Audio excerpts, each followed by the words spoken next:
কিছুদিন আগে ফ্লাইওভারে আমাদের চান্দিনাতে একটা মেয়েকে দেখছে। মেয়েটা আপনার গরিবের ঘরের, কিন্তু মেয়েটা অনেক মায়াবী। অবশেষে আমার ভাগ্নি আমার কাছে চলে আসছে, ঠিক আছে। আমি ওরে আজকে 2-3 দিন আগে দেখছিলাম। আমি প্রথম ওরে আমার দোকানের ঠিকানা দিছিলাম, কিন্তু মেয়েটা অবশ্যই একটা আসতেছে না।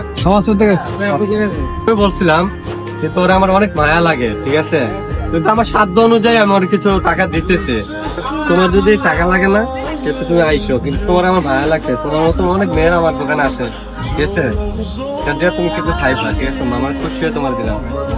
চাঁদের চাঁদের বাজারও যদি কেউ কিছু বলে, তো মামারা ইয়া বললো, হ্যাঁ, তোমার আম্মুরে বললো যে মামার দোকানে গেছিলাম, মামা কিছু টাকা দিচ্ছে আমার।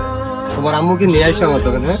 আর লেখাপড়া করো, ঠিক আছে, লেখাপড়া করো, কাজে লাগবে, লেখাপড়া করো, ঠিক আছে। মামার জন্য দোয়া করো, তোমার জন্য দোয়া করি, মামা যেন ভালো থাকো, সবসময় দোয়া করি। আমার জন্য দোয়া করে, ঠিক আছে। আমার আব্বু আম্মুর জন্য দোয়া করো, তোমার আব্বু আম্মুর জন্য দোয়া করি। তোমার আব্বু তো মারা গেছে শুনলাম, তোমার আব্বুর জন্য আমি দোয়া করি, আল্লাহ জান্নাতবাসী করো, ঠিক আছে। কিন্তু তোমাকে অনেক মায়া লাগছে আমার, ঠিক আছে। তুমি মামার দোকানে আইসো, হ্যাঁ। টাকা পয়সা লাগলে তুমি চান্দিনীর মাঝে কেউ কিছু বললে তুমি মামার কাছে আইসো, হ্যাঁ। ভালো